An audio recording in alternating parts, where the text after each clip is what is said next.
व्यापारी का पतन और उदय, पंचतंत्र की कहानियां। वर्धमान नामक शहर में एक बहुत ही कुशल व्यापारी दंतिल रहता था। राजा को उसकी क्षमताओं के बारे में पता था, जिसके चलते राजा ने उसे राज्य का प्रशासक बना दिया।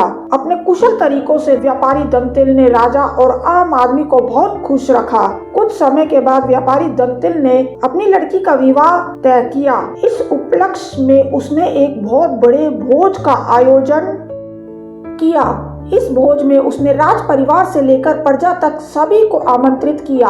राजघराने का एक सेवक जो महल में झाड़ू लगाता था, वह भी इस भोज में शामिल हुआ, मगर गलती से वह एक ऐसी कुर्सी पर बैठ गया जो केवल राज परिवार के लिए रखी हुई थी। सेवक को उस कुर्सी पर बैठा देखकर व्यापारी दंतिल को गुस्सा आ जाता है और वह सेवक को धुतकार कर वहां से भगा देता है। सेवक को बड़ी शर्मिंदगी महसूस होती है और वह व्यापारी दंतिल को सबक सिखाने का प्रण लेता है।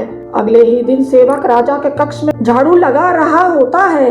वह राजा को अर्ध निंद्रा में देखकर बड़बड़ाना शुरू करता है। वह बोलता है, इस व्यापारी दंतिल की इतनी मजाल कि वह रानी के साथ दुर्व्यवहार करे। यह सुनकर राजा की नींद खुल जाती है और वह सेवक से पूछता है, क्या यह वाकई में सच है? क्या तुमने व्यापारी दंतिल को दुर्व्यवहार करते देखा है? सेवक तुरंत राजा के चरण पकड़ता है और बोलता है, मुझे माफ कर दीजिए, मैं कल रात को सो नहीं पाया।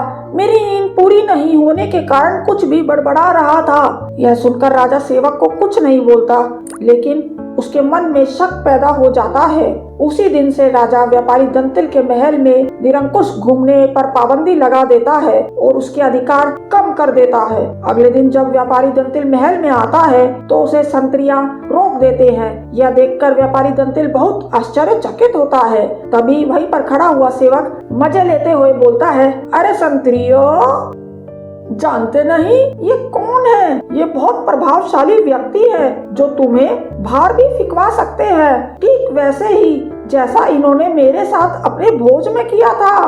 तनिक सावधान रहना। यह सुनते ही व्यापारी दंतिल को सारा माजरा समझ में आ जाता है। वह सेवक से माफी मांगता है और सेवक को अपने घर खाने पर बुलाता है। व्यापारी दंतिल सेवक की खूब आवभगत करता है। फिर वह बड़ी विनम्रता से भोज वाले दिन किए गए अपमान के लिए क्षमा मांगता है और बोलता है कि उसने जो भी किया गलत किया।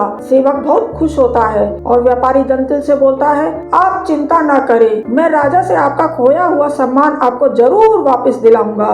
अगले दिन राजा के कक्ष में झाड़ू लगाते हुए सेवक फिर से बड़बड़ाने लगता है, हे भगवान, हमारा राजा तो इतना मूर्ख है कि वह गुसलखाने में खीरे खाता है। यह सुनकर राजा क्रोधित हो जाता है और बोलता है, बूढ़ा, तुम्हारी ये हिम्मत! तुम अगर मेरे कक्ष के सेवक ना होते तो तुम्हें नौकरी से निकाल देता। सेवक फिर राजा के चरणों में गिर जाता है और दोबारा कभी ना बड़बड़ाने की कसम खाता है। राजा भी सोचता है कि जब यह मेरे बारे में इतनी गलत बातें बोल सकता है तो इसने व्यापारी दंतिल के बारे में भी गलत बोला होगा। राजा सोचता है कि उसने बेकार में व्यापारी दंतिल को दंड दिया। अगले ही दिन राजा व्यापारी दंतिल को महल उसकी खोई प्रतिष्ठा वापस दिला देता है। शिक्षा, व्यक्ति बड़ा हो या छोटा, हमें हर किसी के साथ समान भाव से ही पेश आना चाहिए। अगर आपको ये स्टोरी अच्छी लगी तो इस वीडियो को लाइक और चैनल को सब्सक्राइब करना ना भूलिएगा ताकि इस तरीके की और भी स्टोरीज आपको मिल सके। Thanks for watching.